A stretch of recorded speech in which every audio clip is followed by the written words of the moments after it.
एक्झिबिशनला कधीही न जाणारी बाई आज मी एक्झिबिशन ऑर्गनाईज करते याच्यावर माझा स्वतःचा विश्वास बसणं थोडं कठीणच आहे. 16 वर्ष मी गृहिणी होते. 5 वर्ष मी प्रिंटिंग आणि पॅकेजिंग मध्ये पण आले. शून्यातून विश्व ही निर्माण करता येतं याचं उत्तम उदाहरण तुम्ही आहात आणि अनेक गृहिणींसाठी हा एक लेसन आहे आणि तुम्ही एक मोटिवेशन आहात त्यांच्यासाठी असं मी म्हणेन. मेषला आल्यानंतर प्रोफेशनलिझम तर आहेच आहे खरंय, पण फॅमिली टच आहे अतिशय. म्हणजे ग्रूमिंगच्या बाबतीमध्ये म्हणशील ना तर ह्यांचं ब्रँडचं ग्रूमिंग करण्यासाठी या ब्रँडचा रीच वाढवण्यासाठी मी फॅशन शो घेऊन आले. ओपनिंग हे बोनी कन्सेप्टनीच होतं.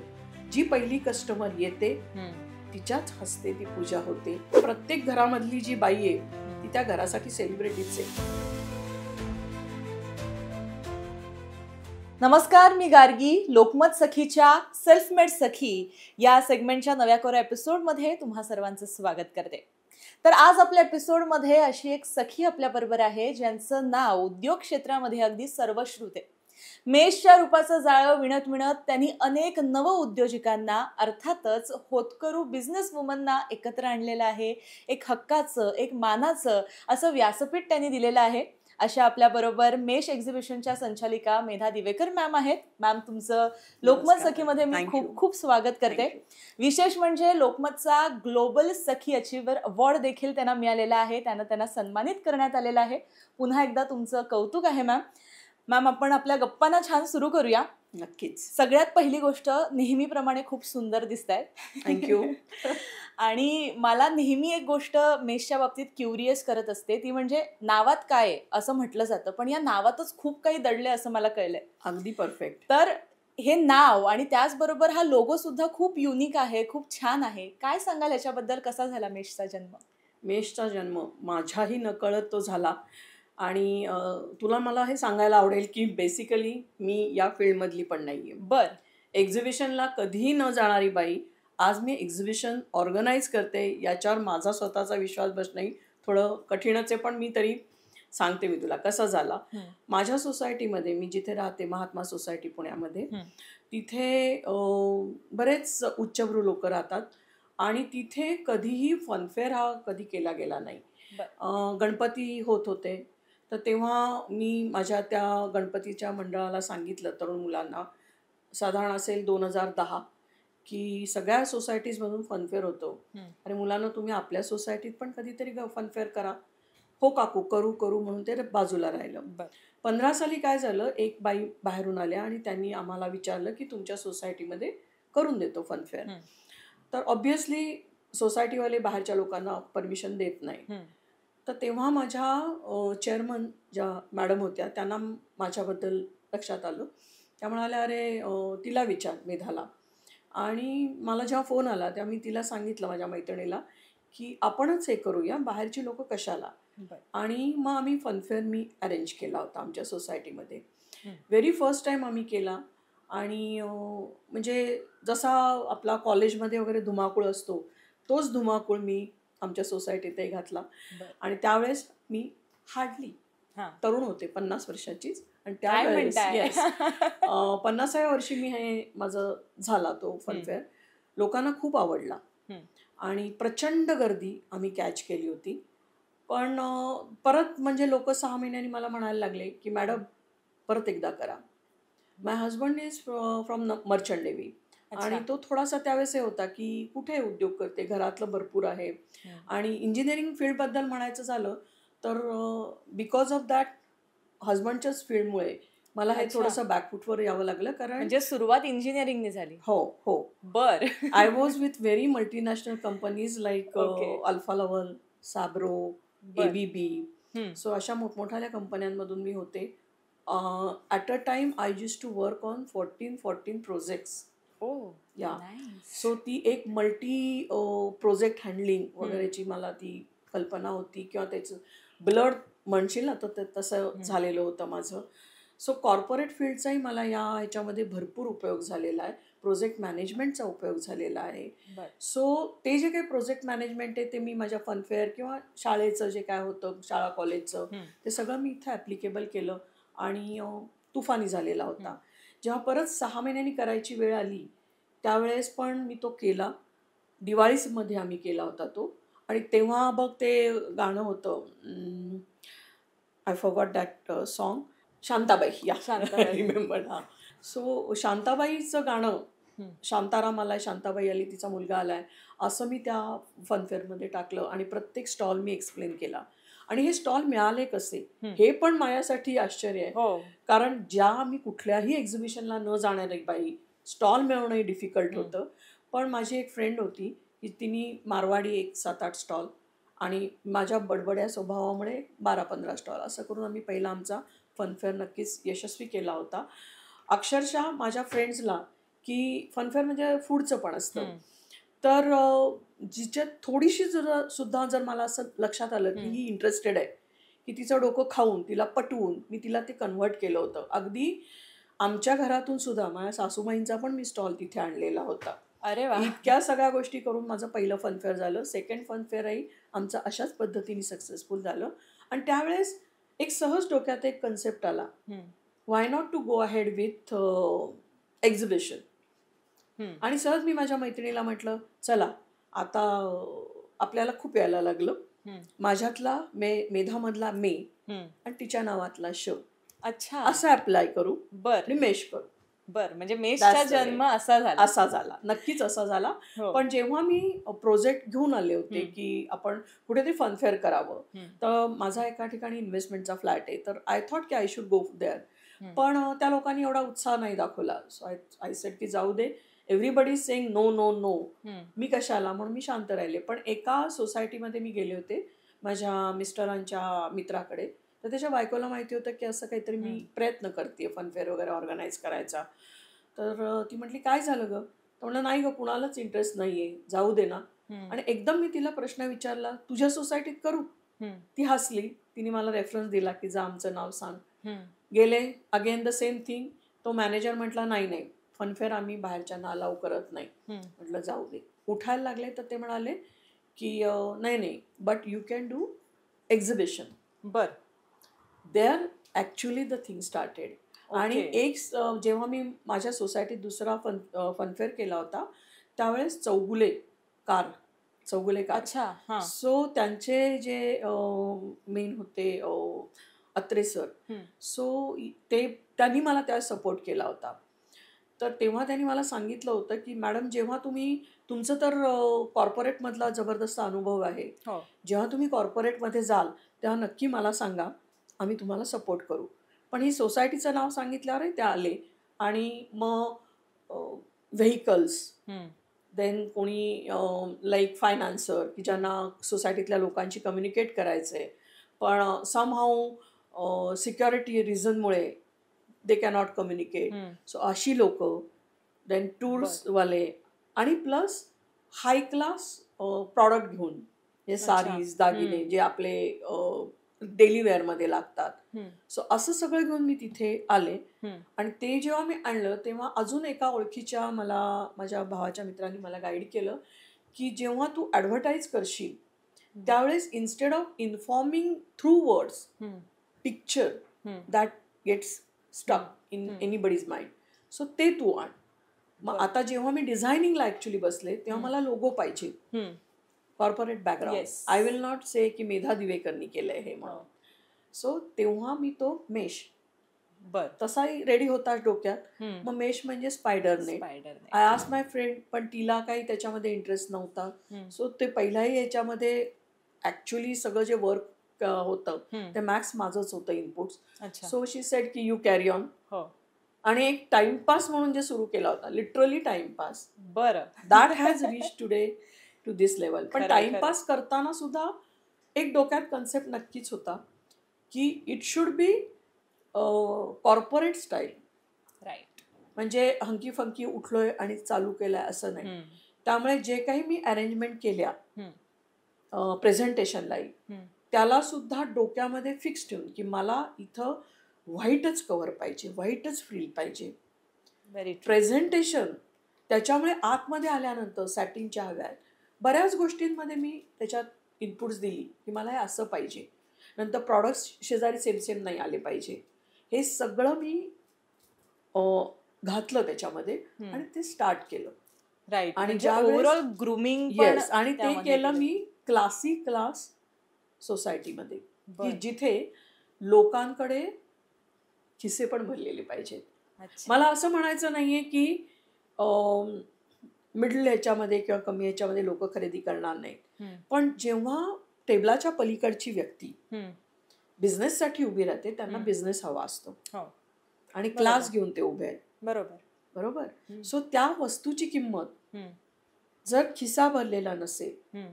तर एखादी व्यक्ती कदाचित असं म्हणू शकते की बाबा महाग आहे, खरंय. नाही घेऊ शकत, बिझनेस टर्नआउट होणार नाही. हो, सो बिझनेस टर्नआउट व्हायचा असेल तर you have to search for that type of customer. खरंय. आणि या तुमच्या एकंदरीत जर्नीमध्ये मी जर चुकत नसीन तर मे बी तुमचं ते पहिलं एक्झिबिशन होतं त्यावेळेस एक फोटो मी पाहिला तुमचा ज्याच्यामध्ये तुम्ही तुमच्या लोगोची साडी येस, वेअर केली होती. काय आहे? That was in fashion show. Okay okay okay. Okay. So fashion show हा. आम्ही केला होता. हळूहळू करून हे मेश होत गेलं आणि Right. मेशचा म्हणजे मोठं मेश कुठं झालं मी सांगेन की असे 3-4 मी सोसायटीजमधून छोट्या छोट्या केल्या, हम्म, सगळ्या हाय क्लास हम्म, ऑल इन पुण्यामधल्या. हम्म. आणि नाव झालं. राईट. त्या ह्याच्यामध्ये मला काही आर्टिस्ट आले होते, हम्म. जे स्कूल ऑफ आर्ट्सच्या बायका, ओके. हम्म. आणि त्यांनी मला ऑफर केलं की आमच्यासाठी तुम्ही एक्झिबिशन ऑर्गनाईज करा पुणे स्केलला. अच्छा. तर मी म्हटलं की तुमच्यासाठी मी काय करू, कारण मी इंजिनियर, मला त्यातले आर्ट्समधला एवढा डिटेलिंग माहिती नव्हतं. हम्म, हम्म. तर त्या म्हटल्या तुमचं म्हटलं पेंटिंग्स तुम्ही आर्ट गॅलरीला जाणार, तिथे लावणार, लोक येतील, मी तुम्हाला काय हेल्प करणार. हम्म. तर त्या म्हटल्या नाही नाही, आम्ही म्हणजे अगदी क्रोशाचे product, hand painting on saris or materials hmm, किंवा असे बऱ्याच गोष्टी हम्म. की ज्या पण जेच्या ब्रांचेस आहेत. अच्छा. आणि त्यांच्याकडे मी गेले, पाहिल्या, हम्म, आणि मग त्या सगळ्या काहीतरी त्यावेळेस 12-15 आर्टिस्ट होत्या त्या. हम्म, सो त्यांच्यासाठी करायचं दिवाळीच्या वेळेस ठरलं. हम्म, आणि मग मी तो हॉल मोठा बुक केला हम्म. 2016 साली ऑक्टोबर, अच्छा. दिवाळीसाठी. ओके. 30 स्टॉल्स. मग त्या जेच्या ज्या काय बायका 12 होत्या त्यांच्यात इंटरनल काही प्रॉब्लेम झाले आणि करता करता त्यांच्या फक्त 4च शिल्लक राहिल्या. अच्छा. मी म्हटलं 30 स्टॉलचं एक्झिबिशन आहे, दॅट कॅनॉट कम ऑन 4. बरोबर. सो मग तेव्हा त्यांनी मला रिक्वेस्ट केली आपण हँडमेड वस्तू घेऊया. हम्म. सो त्या हँडमेड वस्तू आणि ह्या असंच मी ते एक्झिबिशन तेव्हा भरवलं. आणि पण ते भरवताना मेश तोपर्यंत पेज नव्हतं. अच्छा. देन समबडी टोल्ड मी की तुम्ही पेज करा. Hmm, then I was very much away. जवळजवळ 16-17 वर्ष मी या काय म्हणशील इंजिनिअरिंग फील्डपासून दूर होते. हम्म, हम्म, मी घरी राहत होते. हम्म, सो त्यावेळेस मी पेज क्रिएट केलं हम्म, स्वतः, हम्म, आणि शून्यच होते त्यावेळेस. पण जेव्हा मी ते प्रेझेंट केलं तेव्हा as if I am some big brand. Hmm, hmm. आणि मी जे काही तेव्हा लिहित होते, ब्लॉग्स लिहित होते, so I started writing with capital MESH. So whoever is going to read that, hmm, hmm. Impact मेशचा झाला पाहिजे. बरोबर. The first line use to be what, म्हणजे मेशची भावना काय आहे की why that particular product is in the exhibition. Okay. I give some respect, I am surprise, अशा वेगवेगळ्या भावना एका शब्दात तिथे टाकायचे. सेकंड लाईनला माझं असायचं की त्या माझ्या पार्टिसिपंटचं फक्त नाव, कम्प्लीट नाव नाही मी टाकायचे. हम्म, हम्म. ओके. कारण परत त्या काळामध्ये नक्कीच आत्ताही आहे की पूर्ण नाव आलं तर काही वाईट एक्सपिरियन्सेस पण त्या लोकांना येतात. हम्म, सो ते मेशमुळे असू नये Right. ही मला काळजी होती, म्हणून मी फर्स्ट पहिलं. नेमच वापरायचे. आता प्राची नाव घेतलं तर कितीतरी प्राची आहेत, सो त्यांनी फरक नाही पडत. हम्म. मग प्राचीचा कुठला ब्रँड तो मी आणायचे, कारण अच्छा. तिचं पण ब्रँडिंग झालं पाहिजे. बरोबर. Prachi is not more important. जेव्हा आज मला मेशमुळे ओळखलं जातं तेव्हा आय फील प्राऊड. तसं कुणालाही त्याच्या बिझनेसच्या नावामुळे ओळखलं गेलं, ब्रँडिंगमुळे ओळखलं गेलं तर ते प्राऊड फिलिंग असतंच. सो तो मला डेव्हलप करायचा होता, ते टाकायचे.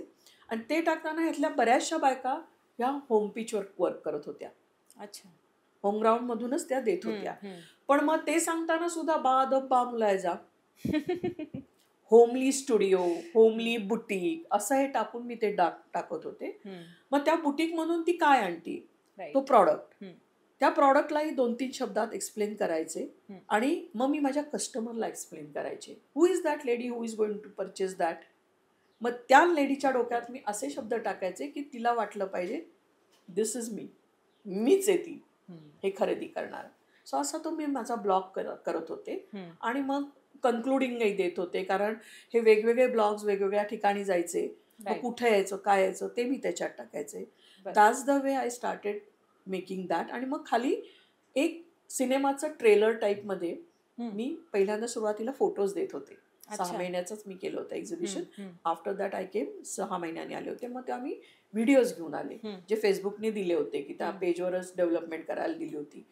त्याच्यामुळे काय झालं की ते प्रॉडक्ट बघितले की लोकांच्या डोक्यात येत होतं की आपल्याला ॲक्च्युअल काय बघायला मिळेल. याच्यामुळे मला फायदा कशाचा झाला, माझे 30 पार्टिसिपंट होते. राईट. मी पहिल्यांदा मेशची ॲड दिली आणि every day I was giving 1-1, 2-2 पार्टिसिपंटची अशी इन्फॉर्मेशन. ओके. जी कधीच तिथे आलेली नव्हती फेसबुकला. आज मी म्हणजे अगदी प्रामाणिकपणे तुला सांगेन की जर फेसबुकचा ओनर मला भेटले झुकेनबर्ग तर मी सांगेन because of you Mesh is there. फेसबुकवर मी म्हणजे काही लोकांनी तर बायका मला भेटतात म्हणतात की एबी क्वीन म्हणतात, because of that thing. Okay. की I have use that a lot. आणि प्रचंड फुटफॉल मी त्यावेळेस, नाही तर मेश कुठं कुणाला माहिती होतं. जेव्हा मी पुण्याला उभी राहते ती स्टॉल घेऊन, तेव्हा because of different type of advertisement, माझे बॅनर्सचं डिझायनिंग एव्हरीथिंग इज डिफरंट. खरं. त्याच्या थ्रू मी तो कॅच केला. त्याच्यानंतर मला परत वर्षभराने यायचं होतं, पण देन माय पार्टिसिपंट सेड की नाही 6 महिन्यांतरी येऊया. आणि असं झालं की मी पहिलं एक्झिबिशन केलं होतं पुण्यामध्ये आपटे रोडला, स्वप्नशिल्प हॉल, जो आज श्रेयस म्हणून फेमस आहे. सो तिथल्या मॅनेजरनी मला जानेवारीत कॉल केला आणि मला लोक विचारतात की हे एक्झिबिशन कधी असणार आहे, तर मॅडम कधी बुक करताय. तर मी त्यांना सहज विचारलं, तुम्ही माझ्या का मागं लागलेत, मी 1 वर्षांनी येणार आहे, तुम्हाला काही कस्टमर मिळत नाही का. ते हसून मी विचारलं. म्हणजे असं काही नाही मॅडम, बरेच लोक येत आहेत विचारतायत. मध्ये माझ्या एक पार्टिसिपंट होत्या Sheela Deshpande, she is a very elderly lady today. आणि त्यांचाही मला भरपूर याच्यात सपोर्ट झाला होता, कारण माझ्याकडे पार्टिसिपंट्स नव्हते. सो मुंबईचे पार्टिसिपंट जेव्हा मी तुला म्हटलं 4च पार्टिसिपंट माझ्याकडे राहिले होते, रिमेनिंग 26 मी मिळवणार कुठून, मी या फील्डचीच नाही. तर त्यांनी मला 2-3 कॉन्टॅक्ट्स दिले. एक दिला बेळगावचा दिला, एक दिला मुंबईचा दिला. आणि तिथून बरेच माझे चांगले पार्टिसिपंट्स मला मिळाले, चांगला प्रॉडक्ट असलेले, की ज्यांनी माझ्यावर विश्वास टाकला. खरं. आज आणि खऱ्या अर्थानं तुम्ही जी आता तुमची जर्नी सांगत होता, शून्यातून विश्वही निर्माण करता येतं, ह्याचं उत्तम उदाहरण तुम्ही आहात. आणि अनेक गृहिणींसाठी हा एक लेसन आहे आणि तुम्ही एक मोटिवेशन आहात त्यांच्यासाठी, असं मी म्हणेन. आपण ही जी मेशची तुमची जर्नी आहे ही आपण आता पुढे जाणूनच घेणार आहोत, पण त्याआधी जितकं आपल्या गप्पा झाल्यात त्यामध्ये तुम्ही उल्लेख केला की तुमची सुरुवात इंजिनिअरिंग फील्डनी झाली. मग इंजिनिअरिंग फील्डमधून मेश पर्यंतचा जो प्रवास आहे त्यामध्ये कुठेतरी गृहिणी पण होती. काय नेमका त्या भावना होत्या, का असं वाटलं की इंजिनिअरिंग सोडावं? मेशला मी जेव्हा म्हणजे स्टार्ट केलं त्याच्या आधी जवळजवळ 13 ते 14 नॉट 16 वर्ष मी गृहिणी होते. त्यातले 5 वर्ष मी प्रिंटिंग आणि पॅकेजिंग मध्ये पण आले. अच्छा. ते सुद्धा मला आदल्या दिवशी रात्री माहिती नव्हतं की मी दुसऱ्या दिवशी बिझनेस सुरू करते. आता इंजिनिअरिंग का सोडलं, जेव्हा मी 99 साली माझं जेव्हा थांबवलं होतं, तर तेव्हा मला ॲक्च्युली दुसऱ्या एका कंपनीमध्ये मल्टीनॅशनलमध्ये जॉब मिळाला होता. पण प्रिव्हियसली इन ABB आणि अल्फा लॉलमध्ये सिन्स माझ्या मिस्टरांचं बोटीवरचं होतं, so I went on ship. आणि जवळजवळ 1.5-2 महिने, you can imagine, multinational company cannot give you that much leave, पण त्यांनी ते मला बेअर केलं होतं आणि दिली होती रजा. सो तशीच रजा मला तिथं दिली होती. आणि जेव्हा 99 साली मला दुसरा जॉब जॉईन करायचा होता, तर त्यावेळेस त्यांना हे मागचं बॅकग्राऊंड आलं होतं की 2-2.5 महिने 2दा ती अशी बोटीवर गेलेली आहे. तर त्यांनी मला सांगितलं की मॅडम तुम्ही आधी जाऊन या, जायचं असेल तर, कारण आम्ही तुम्हाला नंतर रजा देणार नाही. आणि जेव्हा मी माझ्या मिस्टरांना विचारलं की मला असं असं विचारलं आहे, तर काय करू, जॉईन करू का काय, तर तेव्हा माझा मुलगा होता 1.5 वर्षाचा. आणि ही सेट की नाही, एकदा तरी त्याला घेऊन तू बोटीवर ये. आणि मग तेव्हा मी ठरवलं की मी कंपनीला कळवलं की मी आधी बोटीवर जाऊन येते, मग तुम्हाला जॉईन करते. पण झालं असं की तो 1.5 वर्षात म्हणजे 6 महिने मला जॉईन करायलाच लागले, कारण लाईफबोट कपॅसिटी नव्हती, ती माझ्या मिस्टरांना वाढवायला लागली. मग नंतर सौदीला बोट गेली तर तिथं AC फेल गेला. त्यांनी सेड की एवढ्या छोट्या बाळाला घेऊन येतेस तू, आणि समजा त्याला काही त्रास झाला तर इथं काही नाही आहे ॲक्च्युली. सो तो एक प्रॉब्लेम झाला, त्याच्यामुळे 6 महिने गेले.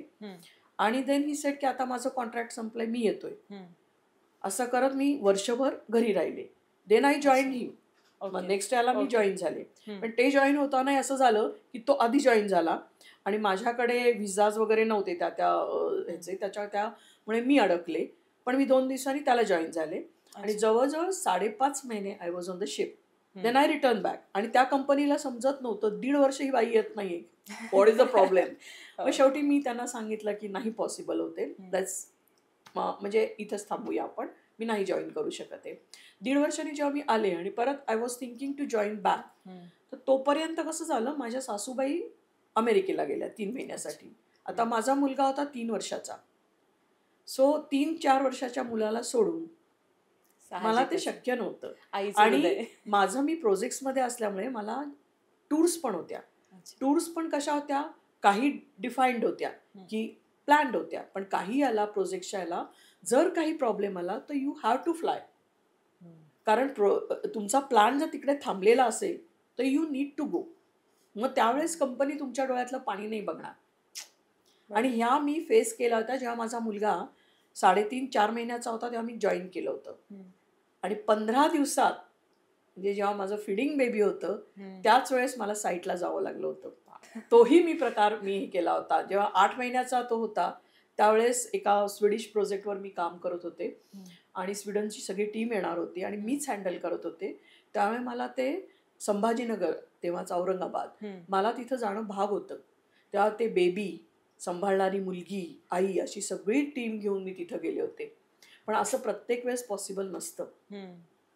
सो तेव्हा मला 3 वर्षानंतर हाही प्रॉब्लेम मला माहिती होता की घरात मी एकटी, सांभाळणारी मुलगी, नवरा बोटीवर, सासू अमेरिकेत, आय कॅनॉट. सो मग तिथं मी ते थांबले. अनदर थिंग कशी होते बघ, की प्रत्येक मूल वेगळं असतं. बरोबर. सो माझा मुलगा असा होता की ही इज क्वाईट पॉझेसिव्ह. म्हणजे ज्यावेळेस मी 1.5 वर्षाला त्याला सोडून जेव्हा मी म्हणजे जॉब सोडून मी घरी राहायला लागले, तेव्हा तो मला अक्षरशः हलू नाही द्यायचा घरी, की जरा मी हल्ले की त्याला असं वाटायचं आई चालली की काय. सो एक मूल वेगळं असतं आणि ती नीड नव्हती, फायनान्शियल नीड नव्हती. So I decided to stop that. आणि मग नंतर 5-6 वर्षांनी जेव्हा असाच एक प्रसंग घडला की माझा एक कलिग आहे, त्याची मोठी फॅक्टरी झाली होती, त्यांनी मला भेटायला बोलवलं की बघायला तरी ये मी किती मोठी केली आहे. तर मी आणि माझे मिस्टर बघायला गेलो होतो आणि त्यांनी सहज टाकलं की तू पेंटिंगमध्ये काही येत नाही, पॅनल्स पेंट करायचे असतात वगैरे, तर त्या ह्याच्यामध्ये तू सुरू कर. सो तो थॉट देत असतानाच माझ्या मिस्टरांनी सांगितलं की मग ह्याच्याऐवजीमध्ये you try for printing and packaging. अच्छा. हां. And that's the way I started very next day. म्हणजे माझ्याकडे लोकं होती, म्हणजे लोकं होती इन द सेन्स की कस्टमर होते. अच्छा. मी लिटाका वगैरे कंपन्यांचे बॉक्सेस डिझाईन केले. नंतर काही कंपन्यांची मॅगझिन्स डिझाईन केली आहे. तर टाटा जॉन्सन कंट्रोलचं पण मी magazine in house quarterly design केलं आहे. त्याच्यात सुद्धा मी माझा कॉर्पोरेट जो बाणा आहे ना तो त्याच्यात टाकण्याचा प्रयत्न केला. म्हणजे त्याचंही उदाहरण सांगते. जेव्हा मी त्याचं मॅगझिन डिझाईन केलं होतं, फर्स्ट क्वार्टरली मॅगझिन, तर तेव्हा ज्याच्याबरोबर केलं होतं तर तो थोडासा घाबरला. एक दिवस मला म्हणाला, मॅडम तुम्ही मला घाम फोडलात. म्हणे सीईओनी मला बोलवलं आणि ते मॅगझिन असं टाकलं, हू डिझाईन दिस मॅगझिन. मला वाटलं मी चुकलोय आणि तुम्ही तर स्टडी होता की मला असंच पाहिजे म्हणून. आणि ते सर मला असं वाटलं की आता चिडणार. मी सांगितलं no no no, I told that madam this is not the way the magazine should be design. He stop me and said this is the way I wanted Tata's magazine and tell her to continue with that. Again ते पण काम माझं 5-6 वर्षांनी थांबलं because I went back again on ship. परत 3 महिने मी शिपवर होते. परत आले तेव्हा माझ्या सासूबाई ॲडमिट होत्या म्हणजे हॉस्पिटलमध्ये आणि मग ते ब्रेक झालं. That's the way. म्हणजे breakage because of family reason. आणि of course anybody works for the family reason also. Career असतं प्रत्येकाचं, नो डाऊट. पण I was like that. Not necessary की प्रत्येक व्यक्ती तसा असेल, पण मी तशा ह्याच्यातून मोल्डची आहे, त्यामुळे ते झालं. आणि त्याच्यानंतर 15 साली फनफेअर केलं आणि 16ला प्रॉपर मेशचा जन्म झाला. आणि स्वतःचे कन्सेप्ट, स्वतःचा वे ऑफ डिझायनिंग, मला काय पाहिजे, मी कशा पद्धतीने कस्टमरपर्यंत पोचले पाहिजे. आणि सुरुवातीला जेव्हा मी मेश केलं तेव्हा यू कॅनॉट इव्हन इमॅजिन, माझी फी पण निग्लिजिबल असायची लिटरली. म्हणजे मी मनोहरला मी जेव्हा एक्झिबिशन करायचे, आजही मला आठवतंय की माझी फी होती 4,500 रुपये. अच्छा. For 2 days. म्हणजे मला ते जे ओनर होता त्यांचा मुलगा, सो तो मला म्हणायचा, काकू बाकीची लोक भरपूर तिथं रेट्स लावतात, तू नाही लावत, तुला पैसे नको आहेत का. दॅट वॉज टोटली फन, की लोकांना हेल्प करणं.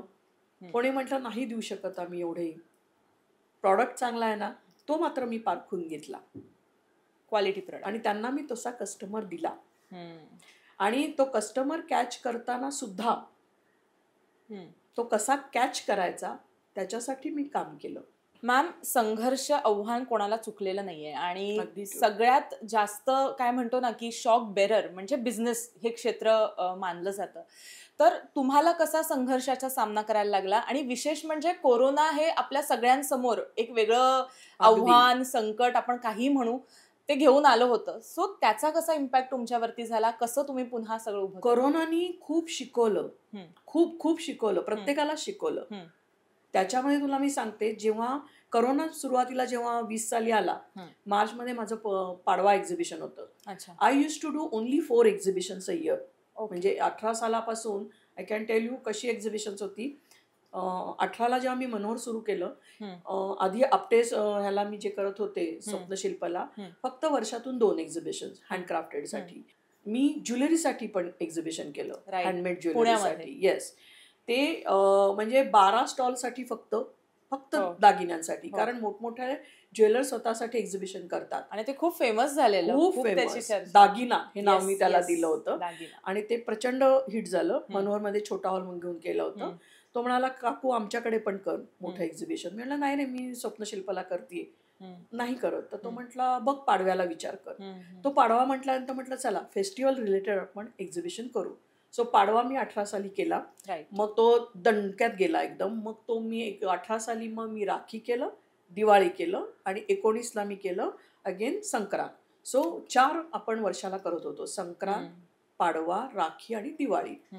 20 साली जेव्हा माझं पाडवा सुरू होणार होतं, जस्ट 5 दिवस आधी लॉकडाऊन ठका, सगळं थांबलं. लोकांनी घेतलेले प्रॉडक्ट्स, इन्व्हेस्टमेंट सगळी होल्ड झाली. पण त्याला नाईलाज होता. कुणालाच काही कळत नव्हतं काय चाललं, 1 महिन्याने होईल, 2 महिन्याने होईल, काही समजत नव्हतं. आणि तेव्हा हा प्रयत्न एक मी केला होता, पेजच्या थ्रू मी ऑनलाईन एक्झिबिशन आणण्याचा प्रयत्न केला होता.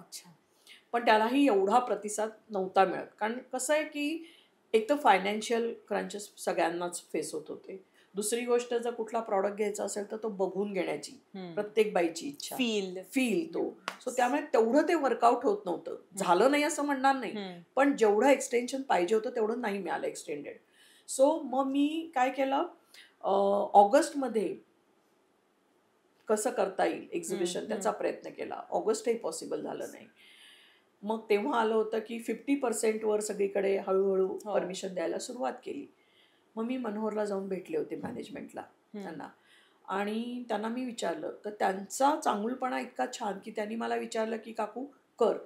त्यांचे रेंटल म्हटलं, मला तुझे लाखात देता येतील की नाही मला माहिती नाही, लेट्स वर्क रिव्हर्स वे, की मी आधी सगळं बघते किती येत आहेत, काय येत आहेत, किती देऊ शकतायत लोक, ते बघू, जमा खर्च मांडेल, मग तुला काय पाहिजे तू तुझं रेंट काढून घे, मला नाही ठेवलंस तरी चालेल, मी काहीच तुला बोलणार नाही. अशा ह्याच्यावर आमच्या डीलवर मी एक्झिबिशन करायचं ठरवलं.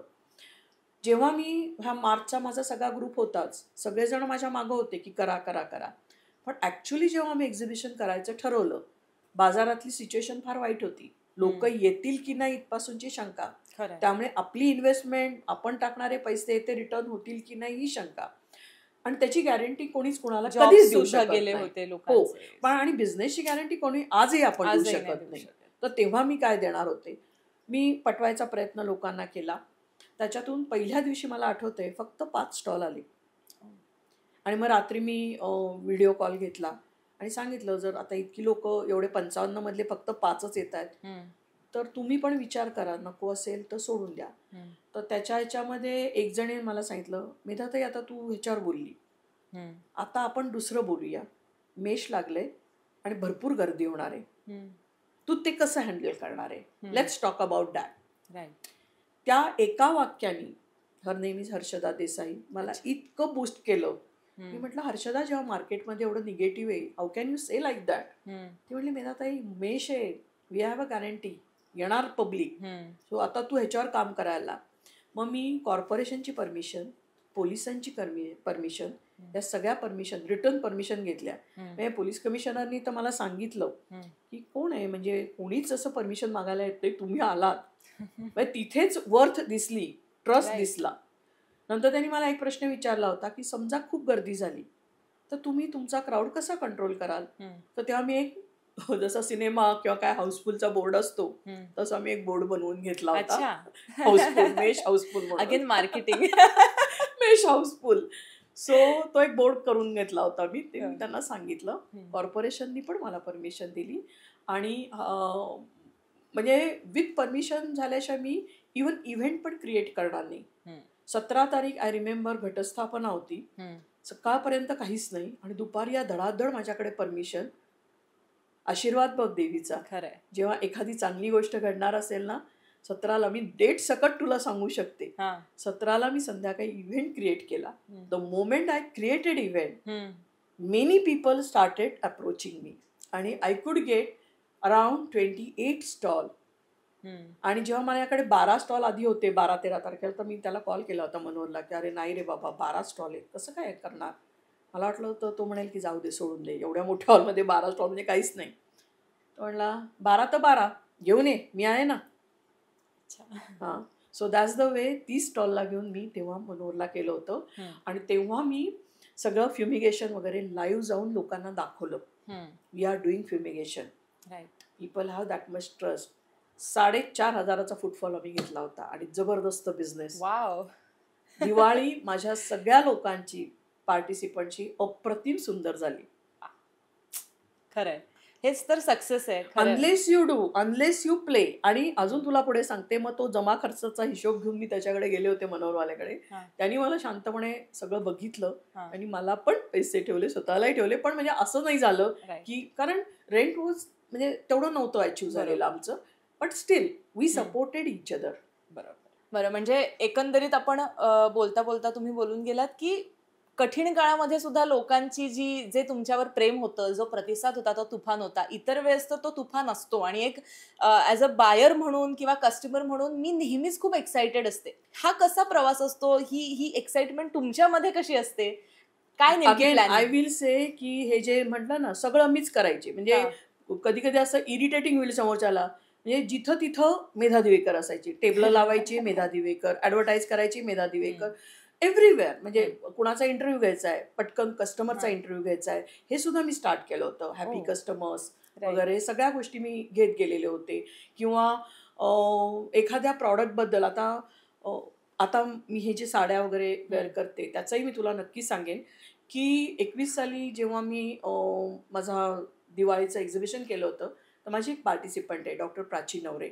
So she decided to change her product line. म्हणजे ड्रेस मटेरियल्स आधी ती विकत होती, साड्यांमध्ये तिला यायचं होतं. सो थोडंसं मी तिला गाईड केलं आणि तिला मी एवढंच सांगितलं की तुझी जी PhD आहे ना, ती इथेही लाव, यू कॅन डू दॅट. आणि तिने हँड पेंटेड सुंदर साड्या आणल्या आणि तिचा मी लाईव्ह घेतला, तर तो तुफानी प्रतिसाद आला. आणि तिचा जो लाईव्ह आहे तो एका महिन्यामध्ये जवळजवळ 5-1 लाख त्यांनी क्रॉस केले व्ह्यूज. आणि शी बिकेम व्हेरी फेमस. तिला कुठून कुठून ऑर्डर्स यायला लागल्या. सो एक गुरुदक्षिणा म्हणून तिने मला एक माझ्या आवडीची, तिने असंच एक्झिबिशनला विचारलं होतं, मेधाताई याच्यातली सगळ्यात भारी म्हणजे कुठली जास्त तुम्हाला आवडेल? तर मी जनरल एक बोट केलं, ही भारी आहे म्हटलं होतं. तर ती साडी ती माझ्यासाठी घेऊन आली संक्रांतीच्या वेळेस. तर मी आधी कुणाकडूनही अशा कधीच गिफ्ट्स घेतलेल्या नव्हत्या किंवा तो ट्रेंडही नव्हता. आपल्याला आवडली वस्तू, पैसे द्या आणि प्रश्न संपवा. पण ती मला वस्तू दिली. मी म्हटलं कितीची आहे साडी? तेव्हा काय ते 5,000ची होती. ती म्हणली साडी 5,000ची, पण मी ती तुम्हाला गिफ्ट म्हणून आणली, गुरुदक्षिणा. अच्छा. कारण आज तुम्ही मला कुठल्या कुठं नेऊन ठेवलेलं आहे आणि हे मला एक इथून इथं जात आहे. तर तेव्हा जे मी आता म्हणते ना, दिल से दिल तक नेहमी मी म्हणते, ते तिथून क्रिएट झालेलं आहे की अशा गोष्टी होत आहेत. तर तेव्हा मी ती तिची साडी घेतली आणि मग तिचा ज्या दुसरा लाईव्ह होता त्या मी ती जस्ट एक फ्लॉन्ट करून दाखवले. I am not a model, how to flaunt I really don't know, पण मी नुसती आपली अशी अशी तो पदर करून दाखवला.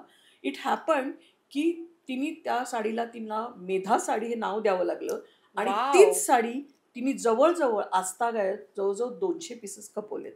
काय म्हणताय. आणि असं मग नंतर परत परत व्हायला लागलं, म्हणजे थ्रू लव्ह. अजून एक माझी पार्टिसिपंट होती सायली व्यास, तिचाही असाच लाईव्ह जबरदस्त गेला आणि तिचा लाईव्ह घेताना जी काय एक पोपटी रंगाची एक साडी होती ती एवढी हिट झाली, म्हणजे तिने त्याला नाव दिलं, माझ्याकडची ना मेधा साडी ही. असं हे लोक लिटरली ही जी साडी नेसली ना की अशीच साडी पाहिजे. ह्याच्यात जर कलर व्हेरिएशन जरी दिले ना त्यांना ते ऍक्सेप्टेड नसतात. मग मी ज्वेलरी मिळायला लागली हळूहळू, म्हणजे लोक प्रेमाने देतात मला पार्टिसिपंट, पण ते मी कशा पद्धतीने, प्रेमच आहे पण ते बिझनेसमध्ये कन्वर्ट झालं पाहिजे. सो तो माझा फंडा, म्हणजे anything I will do for business purpose. माझ्या पार्टिसिपंटला बिझनेस मिळालाच पाहिजे. अनदर एक गोष्ट महत्वाची सांगते की जेव्हा कस्टमर मेशला येतात दे डू, म्हणजे हे अक्षरशः म्हणजे तुला माझ्या पेजवर मिळतील पण त्याचे इंटरव्ह्यूज, की ते सांगतात की मेशला आल्यानंतर प्रोफेशनलिझम तर आहेच आहे, पण फॅमिली टच आहे की जो वेगळा टच आहे की जो तुला डिफाईन नाही करता येणार. म्हणजे माझ्या बायकांनी खूप काही अचीव्ह केले की त्या माझ्या पार्टिसिपंटकडे कस्टमर डायरेक्ट जातात. माझा लेआउटही असा असतो की तो फ्री फुटफॉल असतो. म्हणजे बऱ्याच ठिकाणी मी स्वतःचे फंडास टाकून ते क्रिएट केलेलं आहे. 80 किंवा 100 stall without route is a literally एक जबरदस्त गोष्ट आहे ती. मी उत्तम मॅनेजमेंट. येस. आणि मी त्यांना सांगते बिझनेस आहे तर तो, आणि हे आहे नशीब आहे तर ती डिवाइड करा. का नेहमी पहिलेच आणि शेवटचेच सफर होणार, मधल्यांनी कारण मागं रिटर्न होत नाही. बरीच कारणं आहेत की माझे लेआउटही वेगळे असतात आणि मी कस्टमरचा हॅपीनेस पाहते. खरंय. आणि जसं तुम्ही म्हणालात की तुम्ही खरंच खूप प्रेझेंटेबल असतात आणि त्याची कुठे ना कुठेतरी छबी मी म्हणेन सेलर्स मध्ये सुद्धा दिसून येते. तर मग असं ग्रूमिंग वगैरे आपण करतो का, म्हणजे काय त्यांना कशा प्रकारे तयार केलं जातं या एक्झिबिशनसाठी? About grooming, yes. ग्रूमिंग म्हणताना मी एवढं तुला सांगेन की आधी स्वतःला तसं प्रेझेंट केलं पाहिजे. खरंय. नाहीतर लोक सांगे ब्रह्मज्ञान आणि स्वतः कोरडे पाषाण, तसं नकोय आपल्याला. आपल्या प्रेझेंटेशन मधून आपण दुसऱ्याला शिकवायला पाहिजे. आणि कधी कधी कसं असतं बघ की फटके मारलेले लोकांना आवडत नाही, हे असंच या म्हटलेलं आवडत नाही. पण ग्रूमिंगच्या बाबतीमध्ये मी तुला एवढं एक नक्की सांगेन की आय डू इन्फॉर्म म्हणजे माझ्या पार्टिसिपंटला हे नक्की सांगत असते की जो प्रॉडक्ट तुम्ही विकताय, जास्त करून मेशला तुला साड्या दिसतील, आउटफिट्स दिसतील आणि ज्वेलरी, बॅग्स वगैरे, तर ॲटलिस्ट जे तुम्ही विकताय म्हणजे साडीवाले किंवा ड्रेसवाले, तर निदान तुम्ही जर साडी विकत असाल तर तुमच्याच ह्याच्यातली एखादी साडी घेऊन तुम्ही ती उभं राहिलं पाहिजे. बरोबर. ओव्हरऑल थोडंसं makeup and all other thing. Always receive your customer with little smile. किंवा आजकाल जे आपण बघतो की कस्टमर समोर येतात तरी लोक मोबाईलमध्ये तोंड खुपसून बसलेले असतात. सो दॅट इज ऑल्सो एक one of the negative thing I will say. आणि त्याही बाबतीमध्ये जर कोणी असं दिसलं तर मी बोलते त्या लोकांना की this is not the way. Customer तुमच्यासाठी आलेला आहे तुमचे काही जर काही नाही आहे दिसतोय तर ते तुम्हाला पटकन तो फोन फिरवता आला पाहिजे खरं तुमच्या इन्फॉर्मेशन्स वगैरेसाठी. आणि कस्टमर तुम्ही कसा रिसीव्ह केला पाहिजे ते एक मी सांगते नक्कीच त्यांना. आणि अतिशय म्हणजे ग्रूमिंगच्या बाबतीमध्ये म्हणशील ना तर ह्यांचं ब्रँडचं ग्रूमिंग करण्यासाठी किंवा ब्रँडचा रीच वाढवण्यासाठी मी फॅशन शो घेऊन आले. अच्छा. 23 साली पहिल्यांदा आम्ही अगेन आय कम टू माझं म्हणजे मनोहर इतकं हार्टपाशी आहे, हृदयापाशी आहे की एकदा मला नाशिकच्या एका माझ्या म्हणजे कस्टमरनी लिहिलं होतं की तुम्ही नाशिकला काय येत नाही, आमच्या इकडे पण मनोहर आहे. इतकं मनोहरला म्हणजे we all miss Manohar, no doubt. तर तिथे त्यांचं काहीतरी तो मला म्हणाला होता की आता छोटा म्हणजे दागिन्यांसाठी मी जो हॉल वापरायचे तो मी बंद करणार आहे. तर संक्रांतचं मी त्याला पेमेंट करायला गेले होते. तर त्यावेळेस त्याला मी म्हटलं अरे तुझा तर हॉल चालू आहे. म्हटलं कशाला पाहिजे तुला. म्हटलं अरे माझा दागिना असतो ना. म्हटलं खालचा हॉल देतो. म्हटलं नाही रे एवढा मोठ्या हॉलमध्ये दागिने 12-15 घेऊन मला शक्य नाही. तो म्हणला दुसरा काहीतरी कन्सेप्ट आण. मग तेव्हा मी साडी आणि ज्वेलरी, अच्छा. दागिना and sari for Indian beauty, असं अच्छा. मी तो कन्सेप्ट आणला. हम्म. आणि साईडनी सगळ्या ज्वेलरीज मध्ये 15 ब्रँड्स ऑफ ज्वेलरी, सॉरी साईडनी सगळ्या साड्या आणि मध्ये ज्वेलरी, अच्छा. असं मी ते आणलं. आणि 2च दिवसाचा सॅटर्डे संडेचा तुफान हिट. म्हणजे सॅटर्डे इव्हिनिंग पर्यंत बरेचसे स्टॉल स्टॉक आउट होते. अच्छा. इतकी आणि त्या कंडिशन. फॅशन शो आणि मध्ये त्यावेळेस मग मी त्यांना म्हटलं की let's go for fashion show now. Okay. इथून आलं आणि मी हो. बोलले हो. फॅशन शोची मला कितपत इन्फॉर्मेशन आहे किंवा माहिती आहे, 0. पण म्हटलं करूया आपण. आणि मग एकांना मी सांगितलं होतं की कसं डिझाईन करायचं काय वगैरे, आम्ही डिस्कशन केलं. माझे जे काही कन्सेप्ट मला हवे होते ते सांगितले. मग त्याच्यामध्ये आपल्याला मॉडेल्स लागतात. फॅशन शो म्हटल्यानंतर पहिलं आलं मॉडेल्स. मॉडेल्समध्ये आणि जे कुणाचे ब्रँड आणणार होते, हे जे माझे पार्टिसिपंट्स आहेत त्यांचेच. ओपन एरियामध्ये लॉनवर मोठा सेटअप तो डोक्यामध्ये होता. जे ट्रस वगैरे मोठा हे सगळं पाहिजे. मॉडेल्स घेताना मी कॉमन लेडीला प्राधान्य दिलं. का? 2 गोष्टी त्याच्यातून मी अचीव्ह केल्या.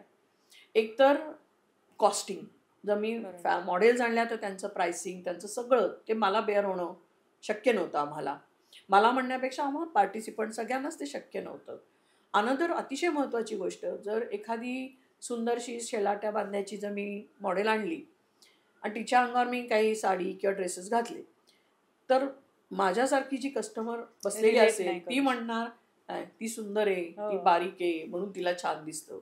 पण रिव्हर्स वे जेव्हा आपल्यासारखी कॉमन बाई कुठल्याही एज ग्रुप मधली जेव्हा ते प्रॉडक्ट घालून फ्लॉन्ट करते, मग मलाही छान दिसेल. खरंय, रिलेट करतात. मग माझा प्रॉडक्ट जास्त जाणार आहे तिथे.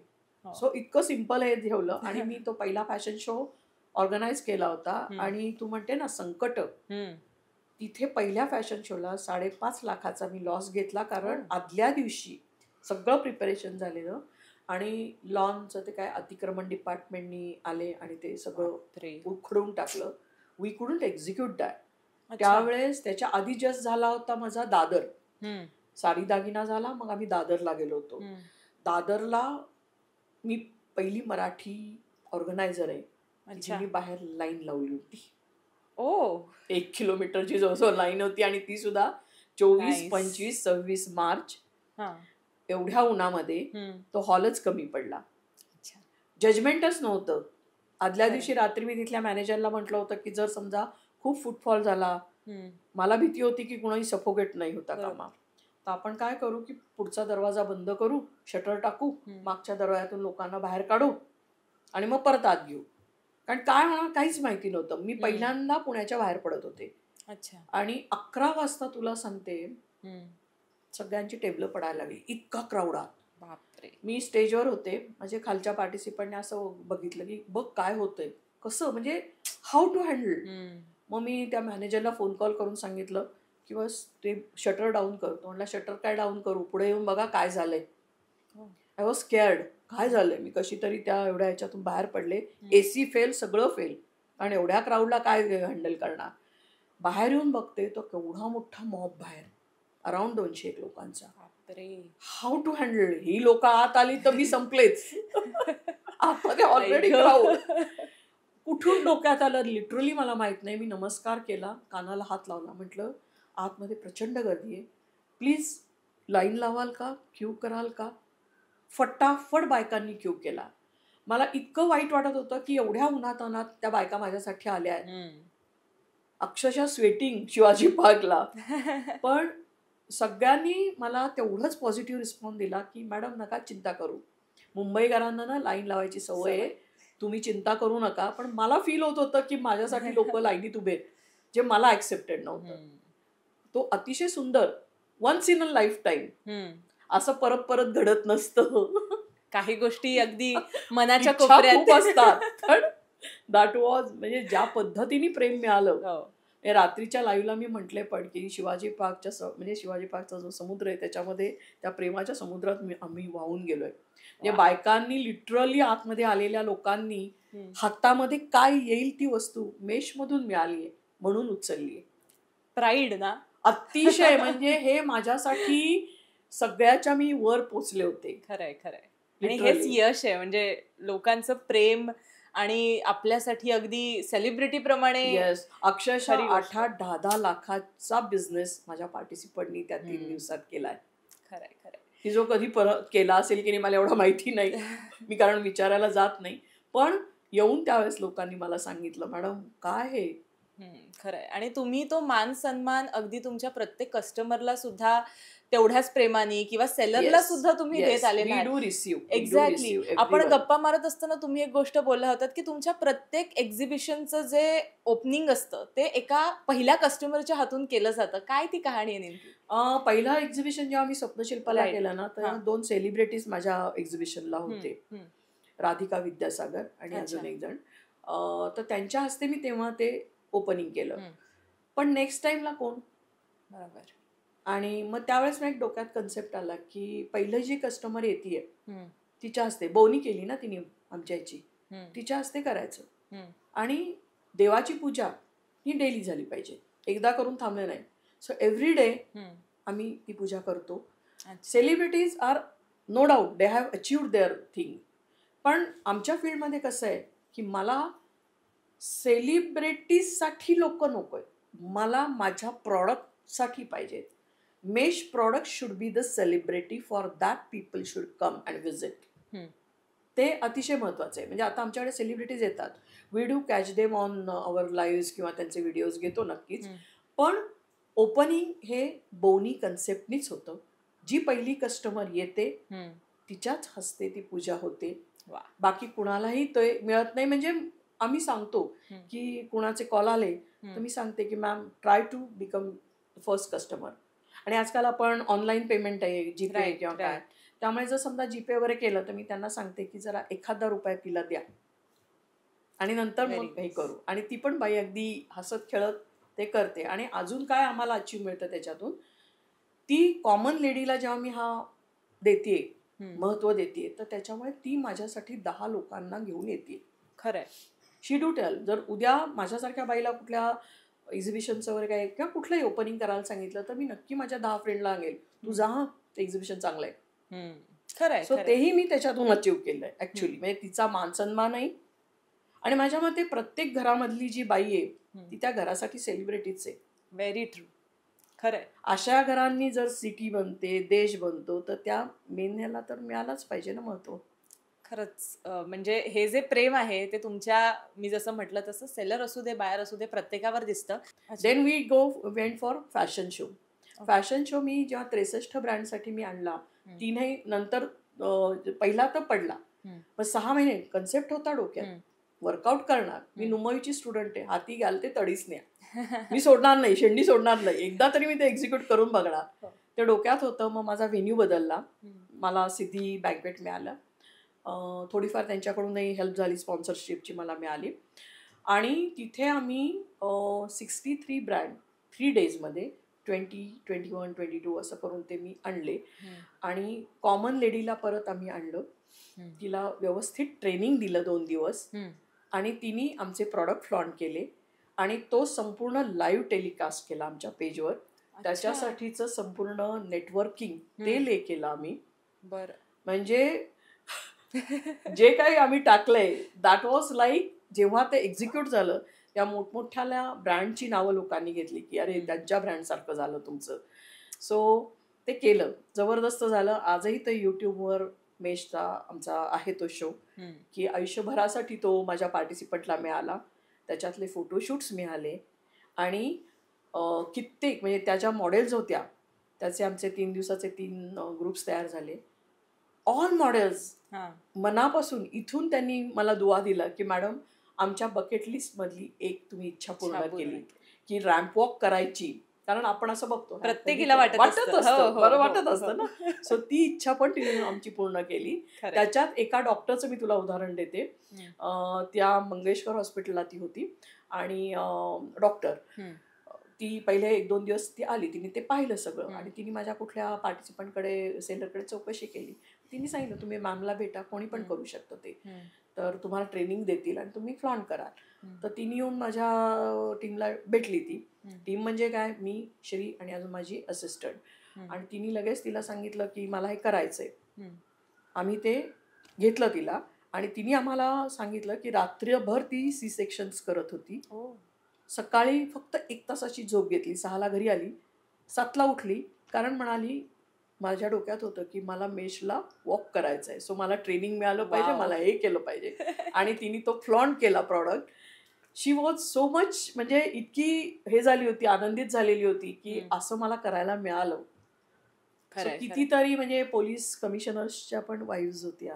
अरे वा. हा, की ज्यांना हा मान मिळाला सगळ्यांनी. आणि हेच तुमचं प्रेम मला अगदी प्रेक्षकांना सुद्धा हे दाखवायचं आहे की हे कॅलेंडर तुम्ही बनवलेलं आहे, हे यंदाचं. येस, मला इच्छा आहे की तुम्हीच त्याबद्दल सांगावं. येस, हे असं आम्ही कॅलेंडर केलं. सो प्रत्येक पानावर असे आम्ही 12 ब्रँड्स घेतलेले आहेत. प्रत्येक 12 महिन्याला 12 ब्रँड्स घेतले. माझी पार्टिसिपंट आणि मी असं सगळ्या ह्याच्यावर तुम्हाला प्रत्येकीचं फोटोशूट तुम्हाला दिसेल. आणि तिचे प्रॉडक्ट्स, हे तिच्या ब्रँडचे प्रॉडक्ट्स आम्ही मागे फोटोशूट करून दाखवलेले आहेत हे कम्प्लिटली. आणि तिचं सगळी इन्फॉर्मेशन त्याच्यामध्ये, तिचं सोशल मीडिया हँडलर, तिचा फोन नंबर सगळं आम्ही दिलेलं आहे. असे आम्ही 12 जणांसाठी केलेलं आहे. वेगवेगळे व्हेरिड प्रॉडक्ट्स आम्ही त्याच्यामध्ये घेतले. याच्यामध्ये आम्ही ब्युटी प्रॉडक्ट्स घेतलेत.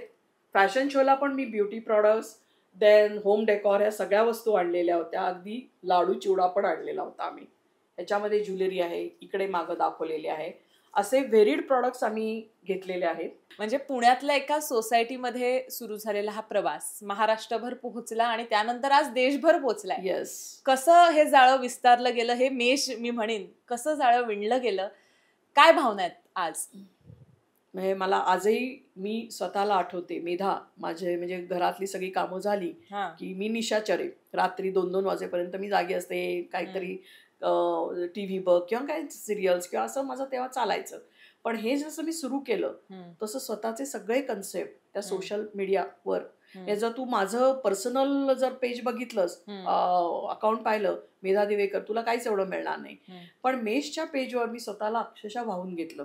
प्रत्येक पार्टिसिपंटसाठीची जी मी काम करत गेले ते अप्रिशिएट होत गेलं. आणि जे काही टाकलं ते स्वतःचं टाकलं, कुठेही कॉपी केलं नाही. आणि जेव्हा बरेचसे ऑर्गनायझर्स पण फॉर्म झालेत बिकॉज ऑफ मेश, हे मी तुला प्राऊडली सांगेन.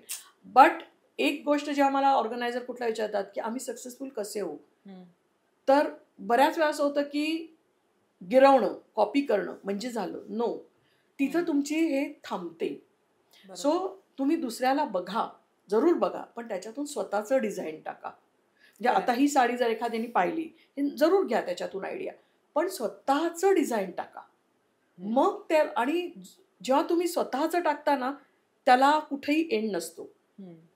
जेव्हा तुम्हाला दुसऱ्याचं कॉपी करताना तेव्हा तुम्ही तिथेच थांबता. म्हणजे दुसरं येवस्तोपर्यंत तुम्हाला वाट बघा, आता काय टाकतात म्हणून वाट बघावं लागेल. पण जेव्हा तुम्ही स्वतःचं टाकताना तुम्ही एन्जॉय मस्त करता. खरी गोष्ट आहे. आणि इथून पडलेलं ना असतं ना, ते तिथं जाऊन समोरच्या नक्कीच ते पोचतं. आणि कधी कधी काय होतं की कॉपी करताना ना, बरेच लोक मला सांगत असतात, मॅडम कॉपी होतीये तुम्हाला. पण मग हे जे काही असं होतं तर तेही टाळता येतं लोकांना. त्यामुळे जे काय असेल ना ते स्वतःचे कन्सेप्ट टाका. आणि आयडियाजला तर काय कुठे लिमिटेशनच नाहीये. You can go expanding. हे फक्त टाका, आयडिया त्याच्यातून जन्म घेत जातात. खरंय. तर त्यामुळे स्वतःचं टाका, 100% तुम्ही यशस्वी व्हाल. आणि कन्सिस्टन्सी पाहिजे, ती कुठल्याही बिझनेसच्या बाबतीत पाहिजे. म्हणजे मी माझ्या पार्टिसिपंट्सलाही सांगते, कधी कधी असं काही नाही की 100% आम्ही अचीव्ह केलंय की सक्सेसच आहे. नो डाऊट 90+ आहोत आम्ही, नक्कीच मी तुला सांगेन.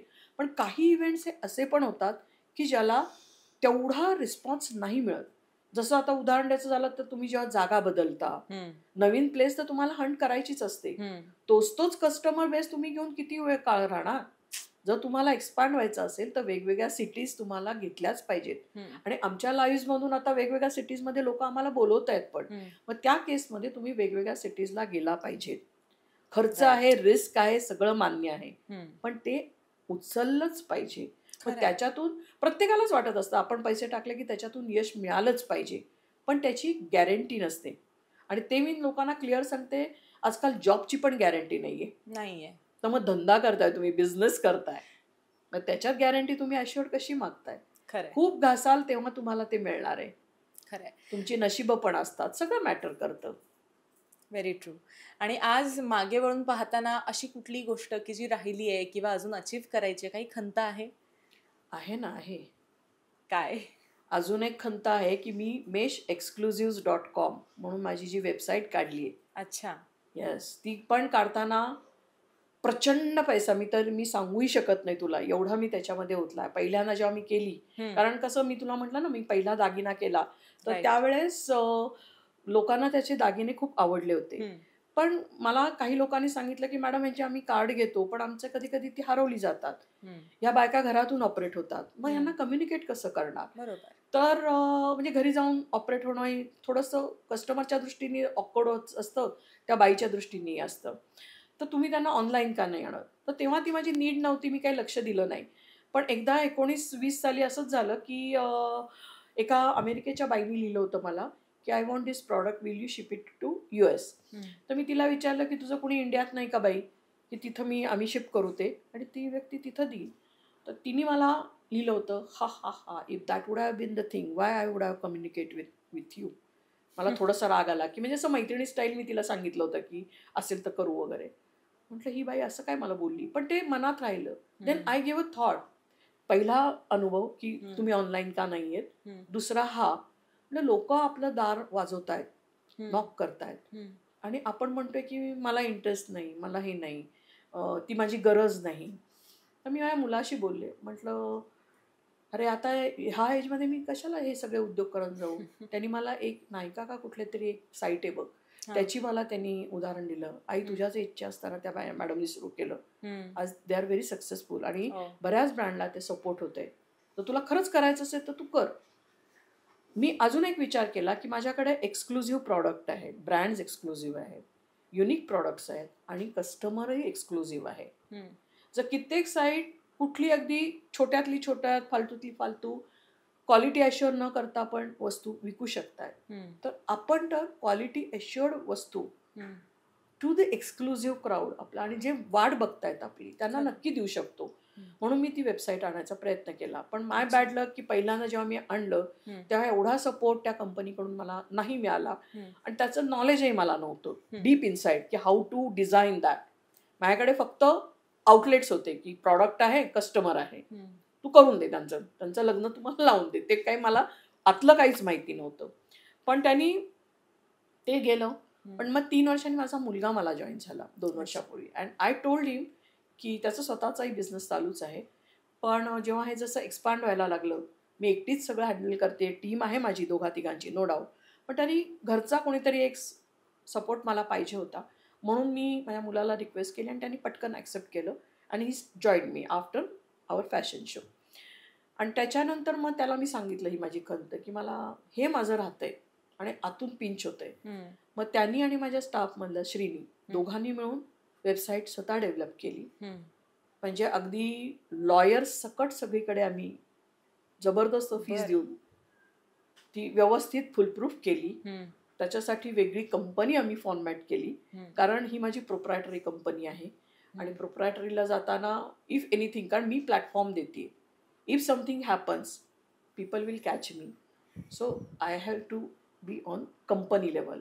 मी कंपनी फॉर्म केली त्याच्यासाठी, मेश एक्सक्लुझिव्स, आणि मी ते बाजारामध्ये ते मागच्या वर्षी इंट्रोड्यूस केलं आहे. पण समहाऊ मी ज्या बायकांबरोबर, माझ्या पार्टिसिपंट बरोबर डील करते, they have more on the family, more म्हणजे जास्त हे आहे ओरिएंटेड. त्यामुळे बिझनेसकडे तेवढा प्रचंड प्रमाणात लक्ष दिलं जात नाही. म्हणजे राहिलं तर करू असं आहे ते. एक्सक्लुझिव्ह प्रॉडक्ट आणतायत नो डाऊट, पण तो लुकआउट अजून नाहीये. म्हणजे ते फक्त एक्झिबिशनला प्रॉडक्ट घेऊन यायचा, तिथं सेल करायचा, तिथून मिळणारा बिझनेस मिळतोय, दे आर हॅपी. पण जसा या बिझनेस प्लॅटफॉर्मवर यायला लागतील त्या, म्हणजे शूट लागतं त्याला, किंवा काय व्यवस्थित पद्धतीने प्रॉडक्टचं डिस्प्ले लागतो, किंवा एखादा प्रॉडक्ट तुमच्याकडचा संपला. म्हणजे आता 2-3 उदाहरणं अशी झाली आहेत की त्यांनी साड्या वगैरे टाकल्यात, आम्हाला ऑर्डर आली थ्रू अवर मार्केटिंग, आणि नेमक्या त्या साड्या त्यांच्याकडे अवेलेबल नव्हत्या. मग ते निगेटिव्हला जातो आपण. सो अशा गोष्टींवर त्या लक्ष देणं हे अतिशय जरुरी आहे. प्रॉडक्ट त्याच्यावर टाकणं, कारण हेही आहे ना की जसं आता एक्झिबिशनला आला तर तुम्ही 4च म्हणजे साड्या घेऊन येऊन एक्झिबिशन नाही ना करत. बरोबर. भरपूर घेऊन येतात तेव्हा तिथल्या साड्या खपतात. तसंच ऑनलाईनला तर अजून जास्त पाहिजे. कारण लोक बसल्या बसल्या चाळत असतात. सो ते करणं हे अतिशय जरुरीच्या गोष्टी आहेत की ज्याला त्यांना वेळ देत नाहीये, समहाऊ मला तिकडून तो सपोर्ट येत नाहीये. त्यामुळे एक इरिटेशन आणि फेल्युअर ऍक्सेप्टेड नाही म्हणण्यापेक्षा मला जेव्हा त्यातली स्ट्रेंथ माहितीये, exclusive product, exclusive customer, market is there for Mesh. So हे त्यांनी कन्व्हर्ट करायला पाहिजे. आणि ज्या दिवशी मला ह्यांच्याकडून तो सपोर्ट यायला लागेल ना, मी त्यांना सांगते one fine time you will tell me ma'am मेशला आम्ही उभ्या नाही राहू शकणार कारण सगळं ऑनलाईनलाच खपतंय. सो ती एक खंत आहे. Let me see. जसं मी सगळ्या गोष्टी शेअर करत असते तशी जसं म्हणलं ना की बऱ्याचशा गोष्टी अशा असतात की ज्या दिसत नसतात पण कम्युनिकेट मी नेहमी करत असते. निगेटिव्ह काढलंय या आय एम क्वाईट होपफुल. म्हणजे कित्येक वेळा असं झालंय की हंटर मारलाय मी की मग तुला मी स्टॉलच नाही देणार, पण तरी काही त्याचा इफेक्ट होत नाहीये. तो झाला पाहिजे. आणि अजून एक गोष्ट मी तुला नक्कीच सांगेन की जसं solo exhibition versus multi vendor exhibition, always multi vendor exhibition जास्त फ्रुटफुल राहतं. का? कारण सोलोला तेवढा येणारा फुटफॉल, नंतर त्या सोलो जो कोणी करतो एक्झिबिशन त्याला टाकावे लागणारे कष्ट जबरदस्त असतात. सेम वे इथं वेबसाईट तुम्हाला डेव्हलप करण्याची गरजच नाहीये. All care taken by Mesh, सगळी investment by Mesh, marketing by Mesh, maintenance by Mesh. मग फक्त तुमचे जे काय प्रॉडक्ट आहेत ते तुम्हाला प्रॉपर शूट करून देणं आणि काढून घेणं, म्हणजे जर समजा संपला असेल तर का जमत नाहीये हे मला समजत नाही. ज्या दिवशी कदाचित जेव्हा केव्हा हे त्यांच्यापर्यंत डोक्यात जाईल, खरंय, कारण ते एक वेळ यावी लागतो म्हणतो ना, प्रत्येक गोष्टीची कुठली गोष्ट अशी बसल्या जागी मिळत नाही. खरंय म्हणजे पी हळद की हो गोरी नक्कीच नाहीये त्याच्यामध्ये. खरंय खरंय. मी तुला शीला देशपांड्यांचं सांगितलं. Wien she join me she was around 68 years old. Okay, 68-69. आजही त्या करता आहेत बिझनेस. अजून एक आजी आहेत माझ्याकडे, बर्वे आजी म्हणून. त्यांचा एक बर्थडे माझ्या इथंच झालाय. She completed her 75 during one of my exhibition. मी नेहमी अशा व्यक्तींकडे बघते आणि मला असं वाटतं की मला असं काम करता आलं पाहिजे. सुलभा धोंडे म्हणून पण आहेत, त्या सुद्धा अशा 75+ आहेत. सो त्या एज मध्ये सुद्धा स्वतःला एंगेज करून त्या ठेवतायत. It is not only financial stability but something different than that. You get communicated with so many people. Another thing, माझ्या अजून 2-4 पार्टिसिपंट अशा आहेत, त्यातली एक कल्याणी सुर्वेचं मी नाव घेईन की ती मला नेहमी सांगते, दीपाली गुजर म्हणून अजून एक आहे, की त्यांनी मला येऊन भेटल्या होत्या की मॅडम मेशचे लाईव्ह मेश बघून आम्हाला असं फील झालं की आम्ही बिझनेस सुरू केला पाहिजे, फॅमिली सपोर्ट केली पाहिजे, आम्ही तो सुरू केलाय आणि आता मेशमध्ये आम्हाला स्टॉल पाहिजे म्हणजे पाहिजे, देव कसं नाही. आता त्या माझ्या मेशच्या पार्टिसिपंट आहेत कंटिन्युअस, नो डाऊट.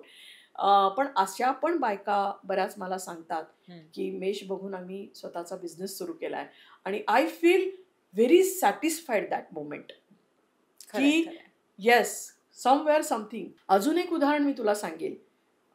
एक मॅडम आहेत की त्यांची भाची शी वॉज सफरिंग थ्रू कॅन्सर आणि त्या माझ्या सगळ्या एक्झिबिशन्सला यायच्या. त्यांनी एकदा ते माझ्याशी शेअर केलं की मॅडम माझी भाची तुमचे लाईव्ह बघून तिला त्याच्यातून बुस्टिंग मिळतं. म्हणजे आणि ती जेव्हा कव्हरअप झाली आणि ती पुण्यात आली होती, मी तिला कडकडून मिठी मारली की म्हणजे काय बोलू मी की कसं हे शक्य आहे. म्हणजे कित्येक बायका मला सांगतात की मॅडम रात्री झोपताना किंवा काम झालं की आम्ही तुमचा लाईव्ह लावून बसतो. मला पहिल्यांदा ऑकवर्ड फील व्हायचं की अरे असं काय बोलताय त्या बायका, पण आता मी त्याला यूज टू झाले. There is not a 1 or 2 people, they are in terms of 1000 lakhs हू. म्हणजे त्या लेडीजला ते बघितल्यानंतर दे फील लाईक की आपण काहीतरी केलं पाहिजे. म्हणजे एक मुलीने मला सांगितलं, आई ना म्हणे तुमची अतिशय वेडी फॅन आहे म्हणे, सकाळी उठली ना की ते लावून बसते, भांडी घासताना तुमचा व्हिडिओ चालू असतो. मला ह्याच्यातून आश्चर्य नक्कीच वाटतं. म्हणजे we are not from entertainment field. माझ्या सगळ्या ज्या पार्टिसिपंट ज्या लाईव्ह करून माझ्या खूप फेमस झाल्या, त्या मला सांगतात कुठे गेलं ना की आम्हाला लगेच रेकॉग्निशन मिळतं किंवा कुठल्या एक्झिबिशनला नसतील तर ही नाही का, ती नाही का, तुझ्यासाठी आलो होता मी, हे जे रेकग्निशन आहे ते सुद्धा मनोमन सुखावणारीच भावना आहे. नक्कीच हे समाधान एक हे कामाचीही पावती आहे की आपण भाजीला गेलो, भाजी मंडईमध्ये, आणि कोणीतरी म्हणतं की अरे तू मेशमध्ये असतेस ना, आणि हे मौल्यवान आहे, हे पैशाने तोलूच नाही शकत. म्हणजे ही भावनाच वेगळी आहे. खरंय खरंय. ते फिलिंग विथ रिस्पेक्ट लोक जेव्हा आमच्याकडे बघतात, we are not from entertainment field, we are in business field and we have achieved a lot through that. आणि ऑफकोर्स त्याच्यासाठी थँकफुल त्याची नक्कीच आहे मी. Always always. म्हणजे पाऊस पडला ना तरी लोकांचा माझ्यावर एवढा विश्वास आहे, मॅडम बाप्पाला सांगा, बाप्पा पाऊस थांबवेल. होय, खरी गोष्ट आहे. खूप वेळ आपण गप्पा मारतोय मॅम, आणि खऱ्या अर्थानं एका सखीने सखीशी साधलेला हा संवाद आहे असं मी म्हणेन. आणि आज लोकमत सखीच्या माध्यमातून अशा अनेक आपल्या सखी आहेत, अनेक गृहिणी आहेत किंवा अगदी नव उद्योजिका आहेत ज्यांना या क्षेत्रात यायचंय पण मार्ग सापडत नाहीये. त्यांना तुम्ही खूप सुंदर गायडन्स दिलेला आहे. आणि जसं तुम्ही आधी म्हणालात की वय हे कुठेही आड येत नसतं. जर इच्छाशक्ती असेल तर तुम्ही कुठल्याही वयामध्ये ते विश्व निर्माण करू शकतात, आणि ही ताकद प्रत्येक स्त्रीमध्ये असते असं मी म्हणेन. असतेच असते. त्यामुळे खरंच मी तुमचे खूप खूप धन्यवाद आहे. तुम्ही लोकमत सखीशी संवाद साधल्याबद्दल, आमच्या सगळ्या सखींना गायडन्स दिल्याबद्दल पुन्हा एकदा तुमची खूप खूप आभारी. थँक्यू.